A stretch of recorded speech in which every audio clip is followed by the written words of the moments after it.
Magandang araw mga ka-farmers, welcome ulit sa aking channel. So ngayon ay dapat lang tayong magmadali dahil maiksi lang tong video ko. So paano kaya natin malalaman na gustong magpahit ang ating alagang babae na baka?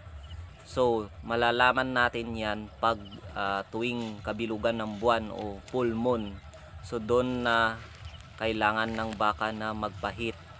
At saka lagi siyang nag-iingay, lagi siyang di mapakali. Yun ang isang sinyalis na gusto niyang magpalahi o magpahit sa lalaking baka.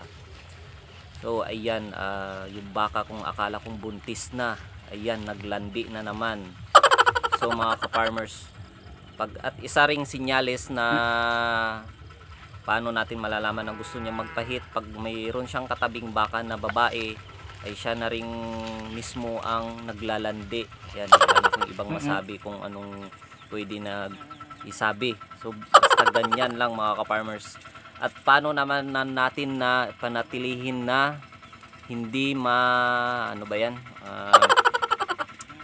hindi siya matunawan. Yun kasi yung kasabihan dito, na parang hindi siya hindi malaglag ang kanyang anak. So ang dapat lang natin gawing mga ka-farmers, huwag natin siyang hahayaan na kumain ng mga talbos ng sitaw, kamote, tangkong, basta lahat ng tanim na may dagta na malagkit. Yun ang dapat na iwasan natin. Within 2 to 3, 4 months mga ka-farmers. Pag 5 months na siyang buntis, so okay na yun. Pwede na natin siyang pakainin ng mga talbos. Yung mga talbos na hindi niya nga pwede kainin, yung talbos ng madri cacao, kamunting kahoy. So yun mga ka-farmers ang dapat nating iwasan. At pasensya na rin po kayo mga ka-farmers kung ang gulo ko kausap. Talagang mahirap magpaliwanag. Ayan, panoorin nyo na lang kung paano lumandi ang aking alagang baka. Ay naku, sa akala kong buntis, ayan na naman, naglandi na naman siya.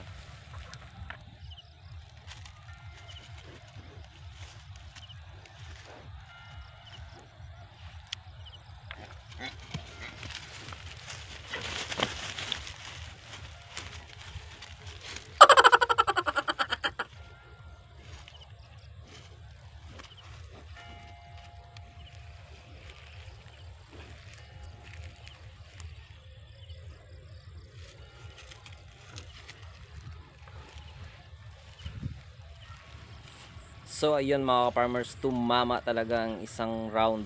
So hintayin ko pa sana na makadalawa yung lalaking baka, pero hindi niya na kinaya. So ayan mga ka-farmers, na okay naman sa isang hit lang, basta sure ball na tumama talaga. Talagang mabubuo na yun. Pero kung kaya pa ng lalaking baka, ay pwede pa rin na gagawing dalawa o pangatlong hit. Pero yung wag lang nating gawin mga ka-farmers ay ipahit sa ibang lahi ulit na baka, kasi hindi yun mabubuo. Kailangan po ay isang baka lang ang mag-hit sa kanya.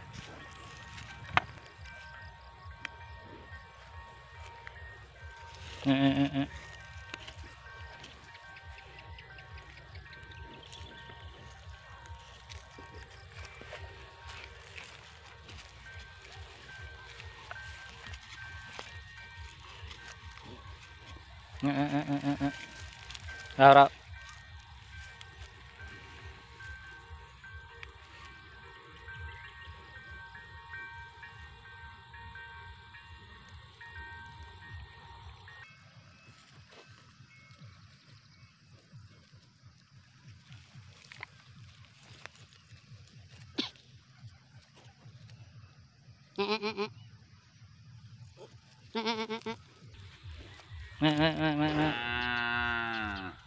So ayan mga ka-farmers, pasensya na kayo dito. Nakalimutan kong baka palang alaga ko, hindi kambing. Ba't kasi tunog kambing ang ginagawa ko? Ayan mga farmers, tapos na maglandi ang aking baka. Kung bago ka pa lang sa aking channel, huwag mo kakalimutan na mag-subscribe at pindutin ang notification bell at mag-like at para lagi kang update sa aking bagong mga videos.